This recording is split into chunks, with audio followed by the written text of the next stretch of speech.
What is up, everyone? We are back for Big Things Coming. Big things coming. Big things coming. Yeah. Whoop, whoop. Geordie, Mel, how are you guys? I'm going.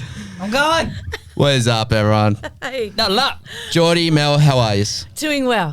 Yes? Doing well. What you guys been up to? Just pushing on with the weekend. Busy. Can't stop, won't stop. Rehearsal.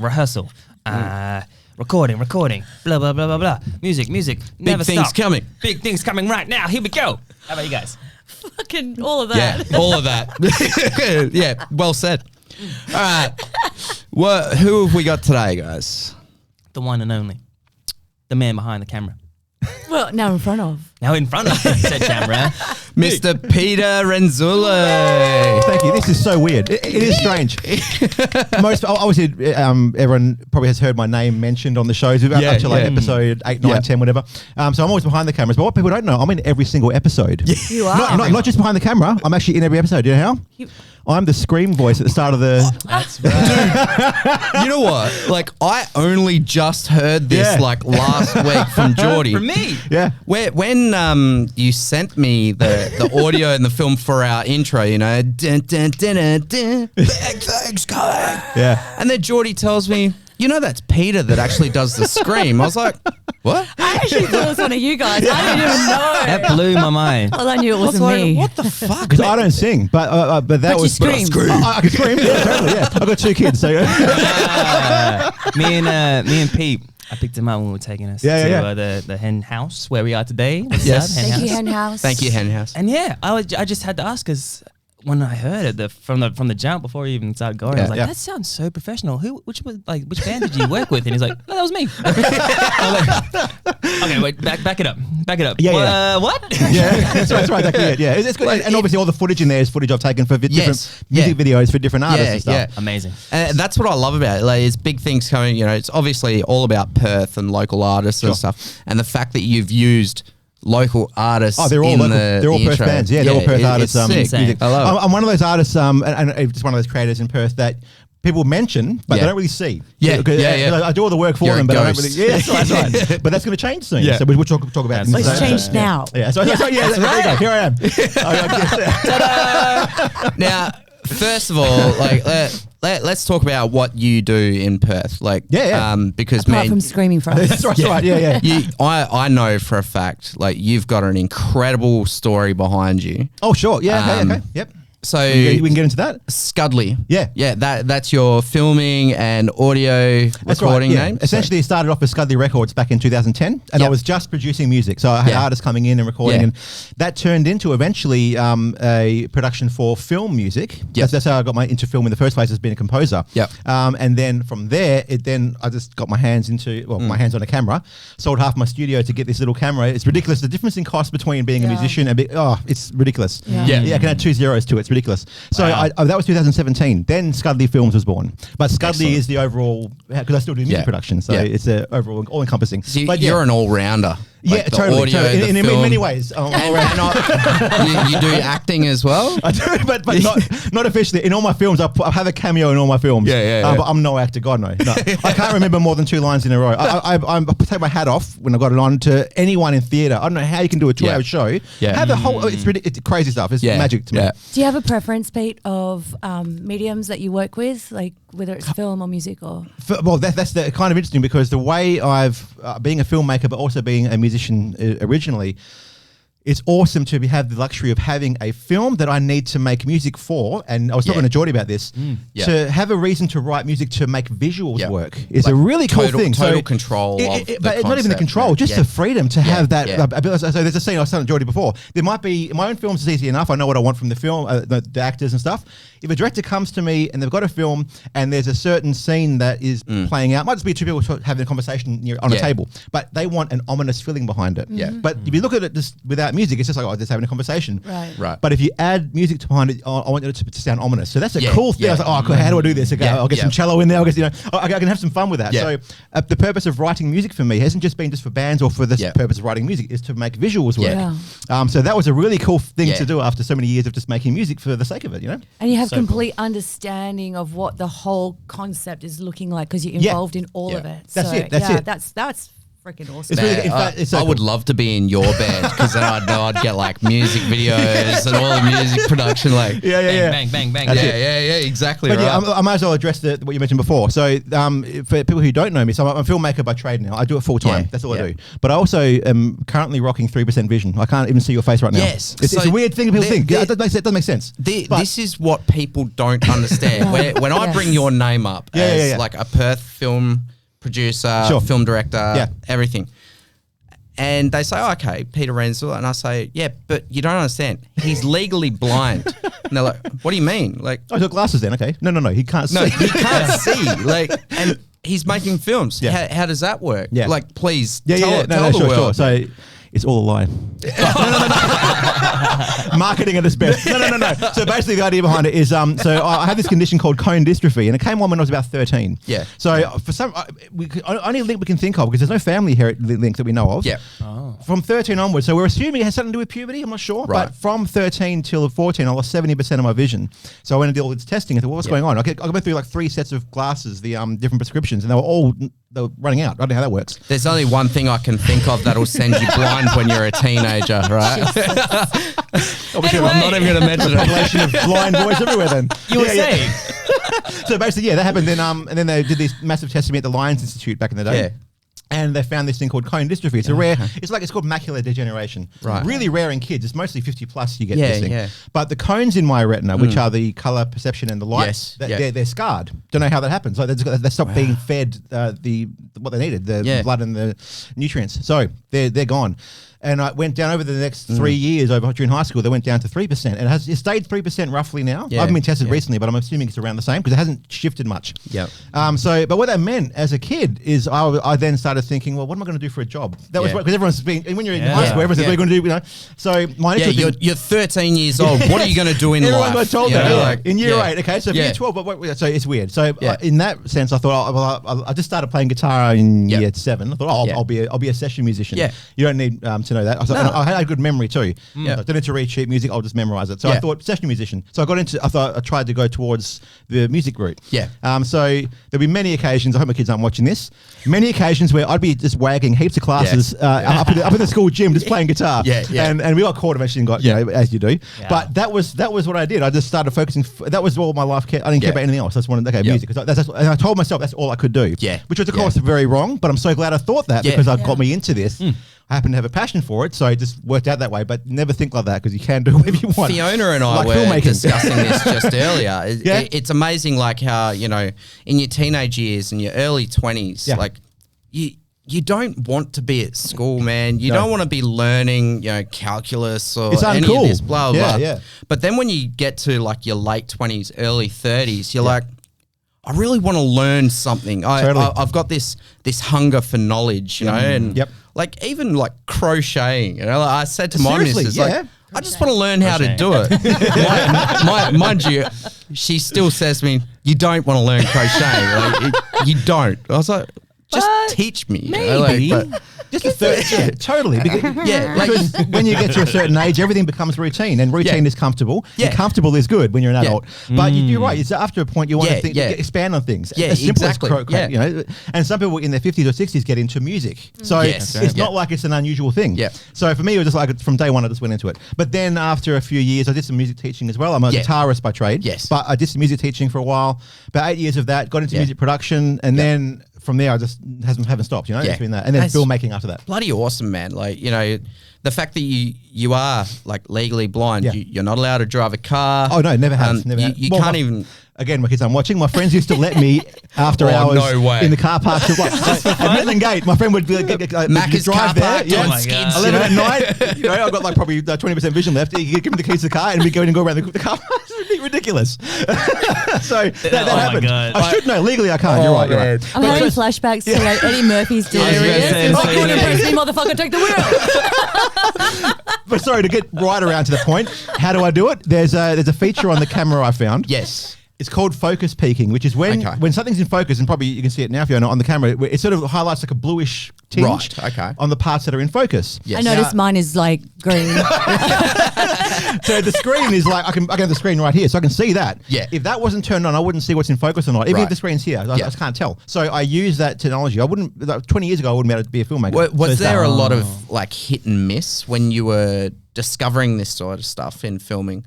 Like, no, because from the get-go, I needed to find out, is this even a thing worth me wasting my time on, I thought of at the time. And then I found this feature. So I thought, when I found this focus peaking feature, I thought, well, I can do this now because I tried it on a camera and it worked.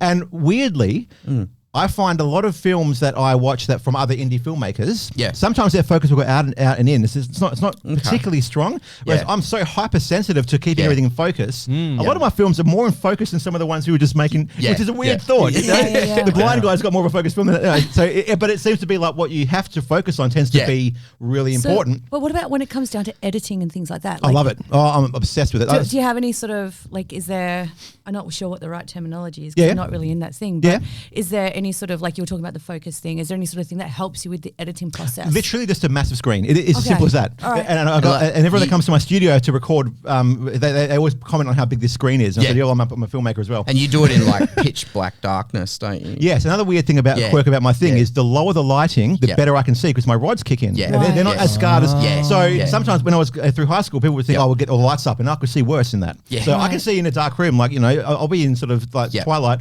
reading a book and I'll be in an almost dark room. People think, well, that's weird. What's going on? I can see better because my rods are using it, not my cones. It's weird. It's really weird. Man. Really weird. You hear these stories of like, there's like a young kid. I don't know if this is true because it was on Facebook, right? You know, everything on the internet's real.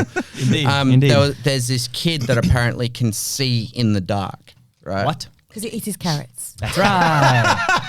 That must be it. He's the spokesperson. Yeah, legit. Like there was something all like fucked up with his eyes. Yeah. And like he can see in the dark. Whoa. It's almost like he's kind of got like cat's eyes and shit. Well, you know, in the early, like the First World War, I think it was, they'd send colorblind people into the front line because they could see the camouflage. Right. The other ones couldn't because so colorblind, they could actually stand out. So that was a thing. Man, so Peter, why are you running the opposite way?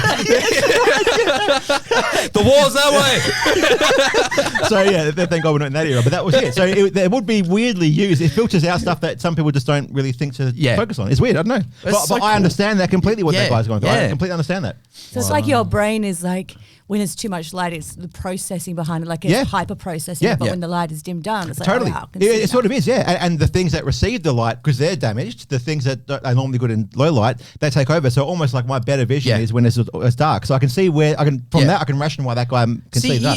You'd almost say like it's not exactly like something wrong with you or anything. It could even be like a superpower. It totally is. Exactly right. Yeah. I mean, obviously, the frustrating thing is things like driving and like relying on transport and stuff. Which, but that's a small price to pay to. I mean, like do what I'm doing. You know. If anything, like you don't need to drive to go get that Big Mac. Just get Uber Eats to bring it to you, man. You know? It's true. It's true. So interesting, Pete. But yeah, so I suppose the next point about that is having my hands in the film side of things, coming from doing music and being in many bands and stuff. Yeah. And one of the, this is a bit of a diversion, one of the highlights of my music side of things was doing a collaboration with Phil Emmanuel before he passed. Oh, wow. We actually did a single together. So it's called Keep Up Cletus. It's like a dueling banjos, but he's electric guitar and I'm on mandolin. Oh, wow. It was a wicked thing. So he came on tour here with a guy called Pop Standen back in 2014, I think 2014. Okay. And I got on stage with Pop because I knew him. He's a blues player. Yes. And I got on with mandolin and I was shredding with mandolin. And Phil was his guitarist. Like, holy shit, just amazing to watch him. Yeah. Wow. Yeah. And then Yeah. from there, we got talking afterwards. He loved what I was doing. So I thought, well, he's in town. I got to get him on my recording. I got to do it. So we did this collaboration. And and that was just insane. I've never come across someone who can go into a studio, having not known the song, obviously. Well, actually, many do that, sorry. But to be able to do it in one hit, I'll just say, here's a chord progression. I just want you to sort of call and answer what I'm doing on the mandolin. He goes, okay, cool. Yeah. Literally one take. And I don't understand how it's inhuman to be able to do that. It was incredible. And obviously we've lost him now, but that was such an amazing thing to be, part of. So that was a highlight for my music stuff. But before that, I hadn't done film.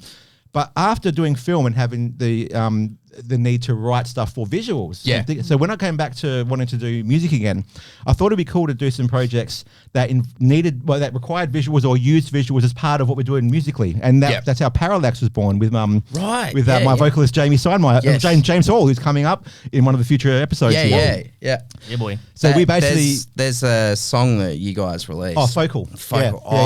Oh my god, man. If you haven't checked it out, listen to Focal by Parallax. All right, I'm gonna hit that one up. Man, my bad. Like it's one of those songs. It will move you. Like, that's awesome to hear. And also, like the film clip for it, man. It's so touching. Like I couldn't just watch it once. I was like, oh, that's awesome. You know when a song like just hits that right spot, that fucking spot, and you're like, I'm not going to cry, man. I'm not going to cry. Well, I was talking to Geordie about this. Geordie actually mentioned it nicely. I reverse engineered filmmaking because I actually wrote the song. Well, I wrote the music video was produced in mind before I wrote the song. Because I knew what I wanted to do visually. Almost like a couple of like four fables playing out. And then I thought, it'd be cool to put some music to this. So I produced the music after thinking of what the music video was going to be. So the idea behind Parallax was to make these videos, but also the music would actually add to the video, but the video actually makes it. So I'm wondering what you think of the song. It speaks for itself. Like it's one of those videos where even if you didn't have music to it, it would say its own story and make the viewer feel something. And I'd be curious to see what people think of the song without the visuals. I'll be very curious. So I'm genuinely, because obviously I've always had that in my head. Put some overdubs to it. Like, so you want to fight, hey? It's so cool. But a song we haven't officially released yet is called Note to Self, and that's got a video to it as well. And and I've pushed myself as a filmmaker with VFX and stuff in that one. We entered that into a competition, a national competition last 2 years ago, and that ended up winning the Judge's Choice. It was insane. Wow. It was so good. And I think because it connected with people because the storyline of the video worked. But I'm always curious about how the song would work by itself without the visuals. Right. So that's one thing I want to try. What I might do is the next time we release, I might just release a song, and then we'll see how you guys respond to it without any visuals. Because I'll be curious to see how much of how much visuality because there is. They're very entwined, right? They're very for us entwined. It is, But I think that the same with even with my band, or anything that I write, it's like people don't understand the story unless they know the story. Do you know what I mean? So they can create their own story from the lyrics that I've put to the song. But then when they see a visual to it, it makes sense now. Like I don't have to think about it. From a songwriter, I've been keen to ask any of you guys, from a songwriting point of view, when you want to get a message across, and obviously you want to do it in lyrics that are interesting, but how much do you want to coat that message in just a piece of art, or do you want to actually get the message across really obviously? Like, where's the distinction between shoving a message down someone's throat or just making it as a piece of art and they make their own interpretation? How much do you want to get across of what you really mean about the song? I think it's really dependent on the song. To be honest, like for me. Like how raw the subject is, or how fair enough. For something like that, like it can't just be like made up on the spot either. Like a lot of thought and planning goes into it. I mean, with our music videos with you, Peter, I thought about the music video for Sweet Surrender for quite some time, like before I even knew you. And I thought, like, I've got this concept in mind, and it's about a guy and a girl, blah blah. Doesn't matter what the concept is, but to get that message across, it's got to be at like this part of the song specifically, and then this needs to happen at this part of the song. It is a story. It's like a short film. Like time stamp. Like a short film almost. Yeah, but it's extremely hard. Yeah. Like no, it's true. And I mean, I've got the luxury of being able to produce visuals for my stuff. So it's almost a bit of a shorthand, like here's the message. Yeah. But I've always found it difficult to get an obvious point across. Yeah. But like you said, Mel, I mean, maybe sometimes you don't want it to get right across really obviously. You want to write it for yourself so you know what it means to you. Yeah. But it's broad enough in the way you present it that people can get any sort of idea from it. I think, like as a songwriter, I think for me it's really, well, again, it's dependent on the song and the topic that I'm writing about, I guess, at the time. But if somebody hears something in the song that they can relate to, then that's amazing. Even if it's not like my story, I like it if they can, like, if it cross feeds, I guess, into other people's lives and that they can relate to it for whatever's happening in their world. But I think like when you add visuals to it, it becomes a bit more cemented. But yeah, I mean, I'm just thinking in my brain, there's a lot of songs that I've written that I'm like, oh yeah, what would I do with that song visually? And then I'd think, oh, it has to be like the obvious thing. It has to be the storyline of what I'm talking about. Whereas other things are a bit more like, I guess, broader in terms. So then, you've got a wide playing field when it comes to filming. But I'll be hitting you up, Pete. Yeah. That's right. Yeah. Just quietly. I know I should save this to the end of the show. Like, go and hit up, Peter Renzullo on social media and stuff. But I can't recommend him enough. Thank you, mate. Thank you. To everyone in Perth, like whether you're just starting out or whatever, you want a music video done or you need help with a song production wise, he does it all. He's the man. Like, yeah. I think, in my opinion, when it comes to songwriting, I like to write stuff on the simpliciter. That's not a word. Simplistic side, but still like to get the point across of the song, but also it's kind of like a fine line. You don't want to barrage the listener with the message, but sometimes I do. Fair enough. Sometimes I do. But in my opinion, I don't like that. You're soft, man. You're a softie. But if you can get the message across while also being kind of subtle. Yeah. Subtle, but also like artistic and thought-provoking with those lyrics. Yeah. Did you know, sorry to cut you off. Yeah, bro. Like I've got to say this. There's a hidden Easter egg in one of our music videos. Like it's actually for Endless, and no one's picked it up yet. To this day, and they keep saying like, "Oh, it's the Pokemon Cup." No, it's not the Pokemon Cup. That's all I'm saying. There's a nice thread between the two, but that's not it. Yeah, but that's not it. Like happy hunting, fam. That sort of shit. Like I know this. Was it ever found? No, no one's ever found it. Still to this day, no one's ever found it. And it's pretty blatant when you know what it is. It's pretty obvious. Like, it's an obvious thing to look for. It might not even be visual, but. Is someone eating meagering? That's the next one. Don't give it. Oh, my bad. I still want to do a commercial for meagering. Yeah. Yeah, there you go. Exactly right. The reason I brought that up is because like when it comes to music videos and stuff, I see a lot of bands, they're doing like hidden Easter eggs now. Like, and I think that's really cool with today's generation is because we're always looking for new and fun things. Like it's not just a music video or there's a hidden message in here somewhere or like, what is that? Like I saw that in the last music video. The dots. It's more than just something you watch. I was talking to Pete about this on the way here today, and you got to do a bit more intriguing with the setup. To the thought of the visuals or the artwork. A great example for that would be, do you guys know the band 21 Pilots? Yeah. And their last album, it's called Trench. Throughout all the film clips for that release, they all had like a small narrative that was put throughout all the film clips for that release, and then it turned out to be this massive storyline that they wrote, and it was a massive to go with the album. And you read the album, and then that kind of stuff when you read that and then you piece it all together, you're like, wow, that's clever. It sticks in your brain. Yeah. How did you do that? Yeah. It's amazing. That's so cool. And one thing also we were talking about, again, me and Jordy have a lot of talks because we go together. We commute. Because we're in a similar situation where we're in a duo. and that allows freedoms and restrictions. One of the freedoms, obviously, is there's only 2 of you to worry about getting ideas right. But one of the restrictions, because neither of us are drummers, but our bands produce drum parts. So I've found a situation in my most recent one, which is an outfit called Amplify, which is a duo. But I've produced all the backing music for it, and there's this awesome drum parts to it. And I realized quite quickly when the drummer listened to it, they needed about 5 arms to play this thing. So what we've done, and we're going to go all out with this. We're going to have 2 drummers on stage with us when we do this. One electronic kit and one with a live kit. Cool, man. So, and we're actually very close to launching this thing. It's not launched yet, and it's still sort of hush what's happening with everything with Amplify.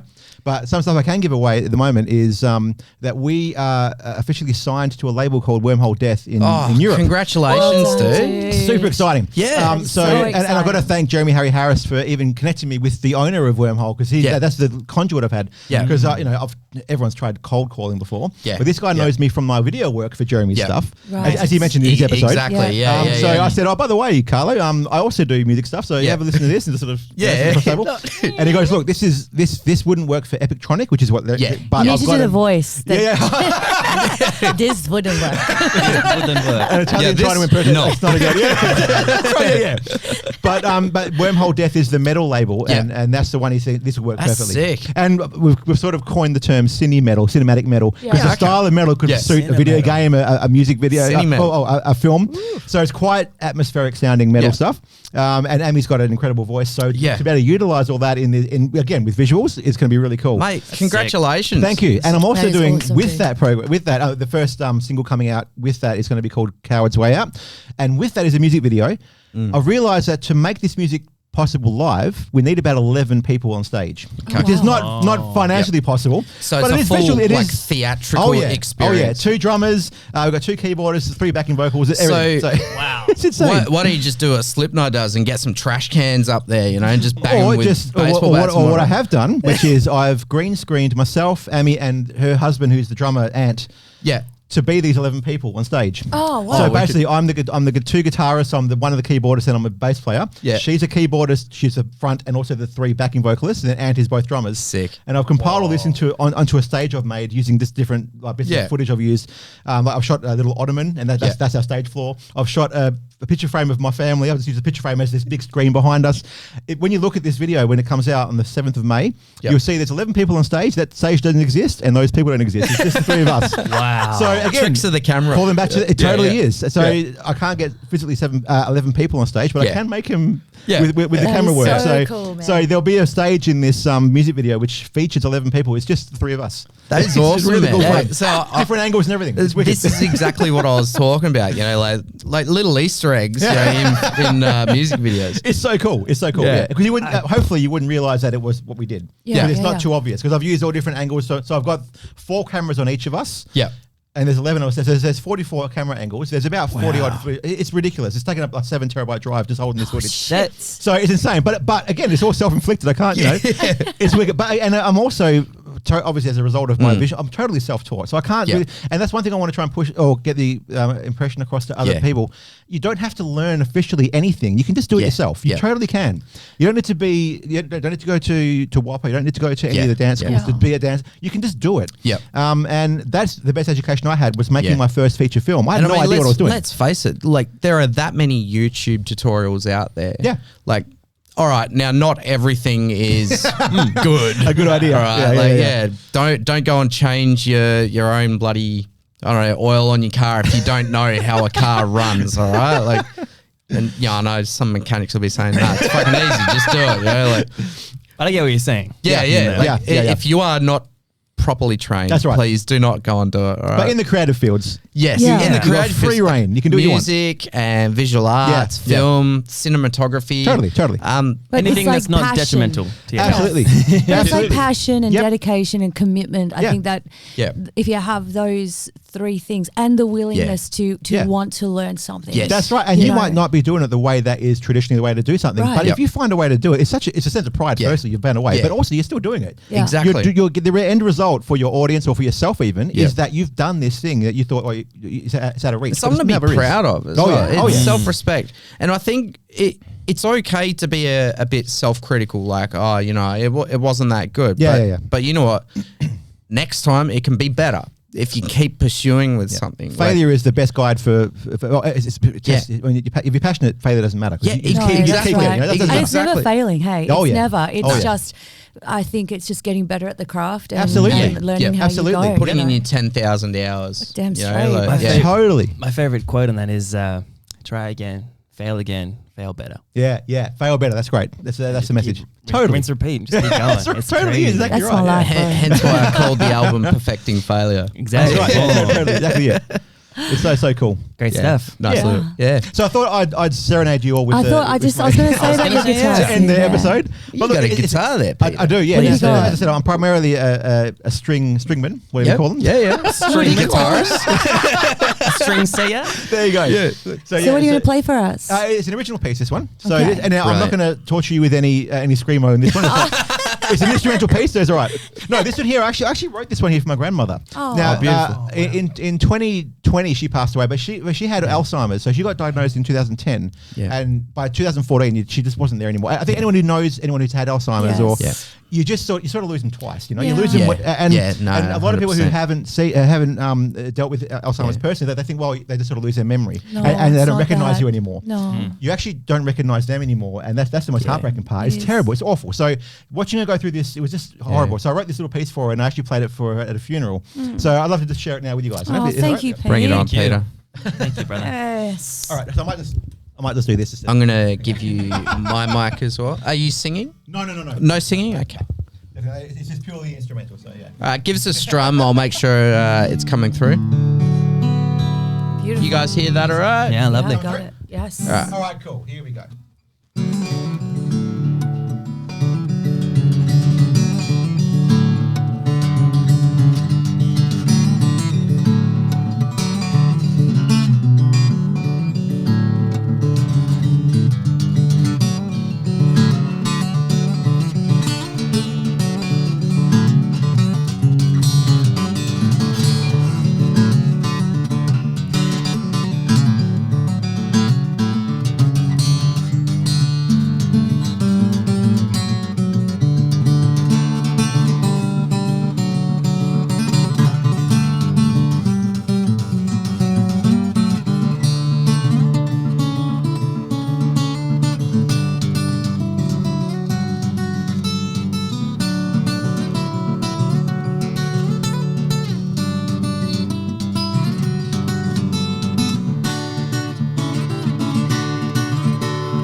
Mate, that was fucking brilliant. That made me a little bit emotional. Oh, Fair.